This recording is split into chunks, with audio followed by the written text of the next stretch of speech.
Hey friends, in this one we're going to be talking about shucking hard drives.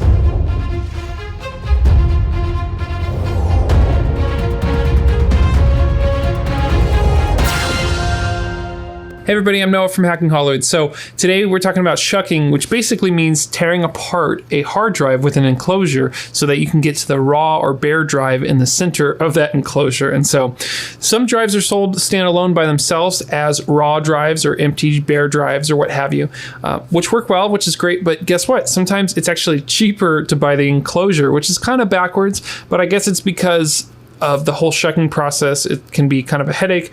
Plus they mass produce the ones with enclosures. So I guess because of that, they are able to produce these at a volume rate, at a discounted rate, and they tend to be more popular than having the bare drives by themselves, which you have to put an enclosure around those drives. And so I went ahead and shot this process, the unboxing process.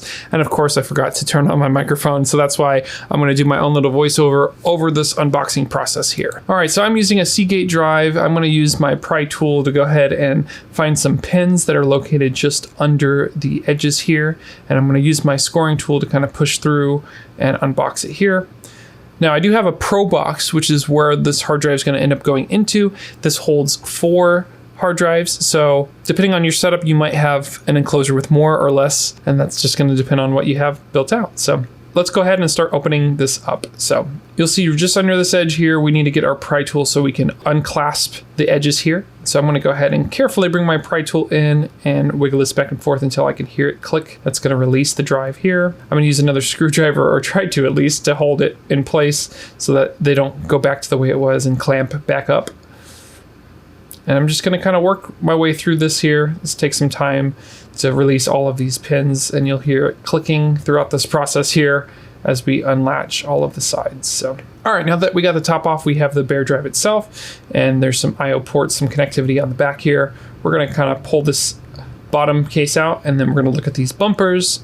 I'm going to go ahead and remove these little pads here, which is going to expose the screws that are connected to the hard drive itself. And we're going to take our screwdriver and unscrew the hard drive out of this enclosure. All right, so now we're going to carefully wiggle out the hard drive from the interface that comes with the external. And if you want, you can save these components in here if you want to use them with other drives in the future. In my case, I don't really need them, so I'm going to set this off to the side.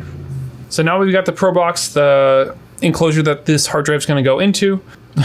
And don't mind the tape on the front, it's because there are some annoying LED lights that don't really need to be on. I'm going to go ahead and grab the bracket which it fits into and go ahead and screw it into the hard drive itself. That way it can easily slide in and out of the enclosure. And then I'm going to carefully slide it into the enclosure. As you can see here, this one is a 4-bay setup. This case gets closed up just like this. That's going to be it for this one. Thanks for checking it out, and we'll see you in the next one.